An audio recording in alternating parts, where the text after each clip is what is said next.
खबरों का lunch box. नमस्कार, आदाब, सत श्री अकाल। रेडियो मननाइन पर आपका बहुत बहुत स्वागत है। मैं हूं आपके साथ अभिषेक गुप्ता और आप सुन रहे हैं खबरों का लंच बॉक्स।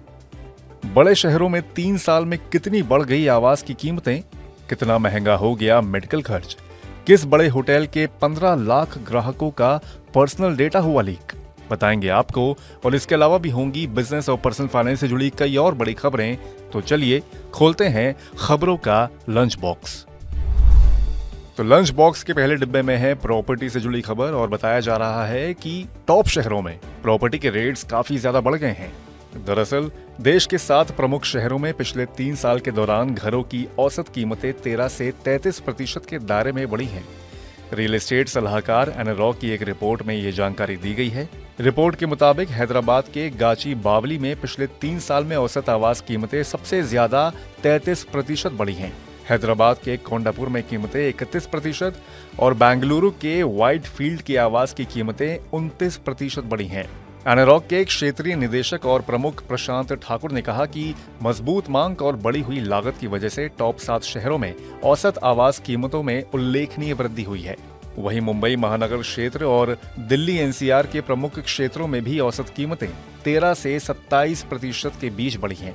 दिल्ली एनसीआर के ग्रेटर नोएडा पश्चिम में औसत कीमतें 27%, जबकि एमएमआर के लोअर परेल में कीमतों में 21% की वृद्धि हुई है।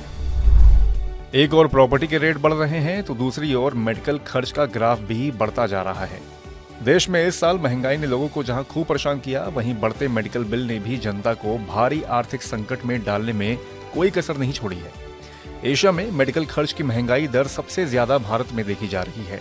इंश्योरटेक कंपनी प्लम की कॉर्पोरेट इंडिया की स्वास्थ्य रिपोर्ट 2023 के अनुसार भारत में मेडिकल महंगाई दर 14% तक पहुंच गई है।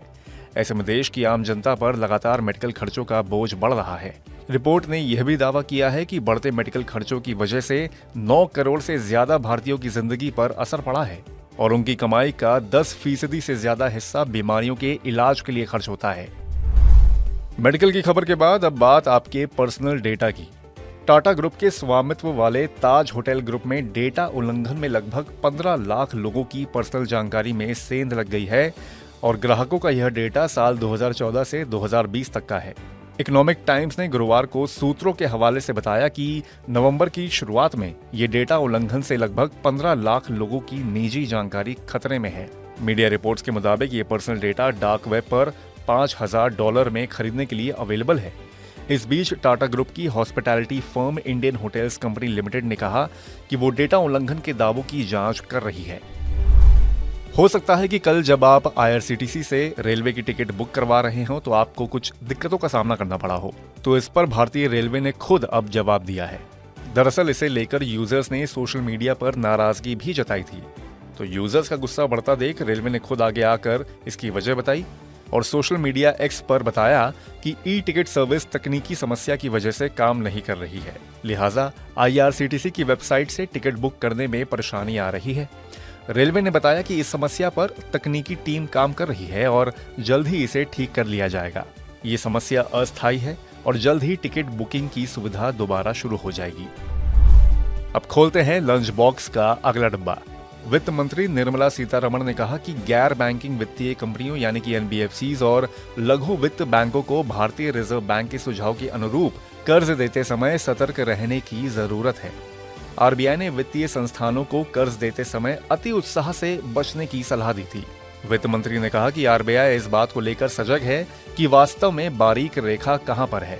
उत्साह अच्छा है, लेकिन कभी कभी लोगों के लिए इसे पचाना थोड़ा मुश्किल हो जाता है। इसलिए सावधानी के तौर पर RBI ने लघु वित्त बैंकों और NBFC को सचेत किया है कि वे इस बात को लेकर सावधान रहें कि इतनी तेजी से आगे ना बढ़ें कि उन्हें बाद में किसी जोखिम का सामना करना पड़े। भारतीय जीवन बीमा निगम यानी कि LIC बाजार में बड़ी हलचल मचाने की तैयारी में है। न्यू बिजनेस प्रीमियम में डबल डिजिट ग्रोथ हासिल करने के लिए LIC ने सुनिश्चित रिटर्न देने वाले नए प्रोडक्ट्स तैयार किए हैं। LIC के चेयरमैन सिद्धार्थ मोहांती ने कहा कि दिसंबर के पहले सप्ताह में सुनिश्चित रिटर्न देने वाला पहला प्रोडक्ट लॉन्च किया जाएगा। इसमें पॉलिसी धारक को सुनिश्चित रिटर्न के अलावा मैच्योरिटी के बाद जीवन भर सम एश्योर्ड का 10% रिटर्न भी मिलेगा। इस नई पॉलिसी में ग्राहकों को लोन और प्री मैच्योर विड्रॉवल सुविधा भी मिलेगी। Guaranteed return products policy holders और शेयर होल्डर्स दोनों के लिए फायदेमंद होंगे। इसी के साथ हम लोग आ गए हैं लंच बॉक्स के आखिरी डब्बे में। देश के सबसे बड़े बैंक भारतीय स्टेट बैंक ने कर्ज महंगा करने का संकेत दिया है। अनसिक्योर्ड लोन पर आरबीआई की सख्ती के बाद एसबीआई ने पर्सनल लोन और क्रेडिट कार्ड की ब्याज दरों में वृद्धि करने का संकेत दिया है। एसबीआई अध्यक्ष दिनेश खारा ने कहा कि अनसिक्योर्ड लोन के लिए जोखिम भार बढ़ने से फंड की लागत बढ़ गई है। ऐसे में ब्याज दरों में इजाफा करना जरूरी होगा।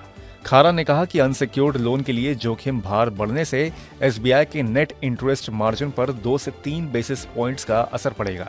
ऐसे में बेहतर मार्जिन के लिए बैंक अनसिक्योर्ड लोन महंगे कर सकते हैं। साथ ही इस तरह के लोन देने के मामलों में कमी भी आ सकती है।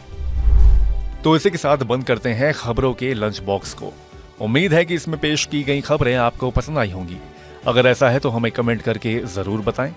बाकी बिजनेस, पर्सनल फाइनेंस और कॉर्पोरेट जगत से जुड़ी और खबरों के लिए सुनते रहिए रेडियो मनी 9 और डाउनलोड कर लीजिए हमारे मनी 9 ऐप को। हमेशा की तरह मैं हूं आपके साथ अभिषेक गुप्ता। अभी लेता हूं विदा। धन्यवाद। खबरों का लंच बॉक्स।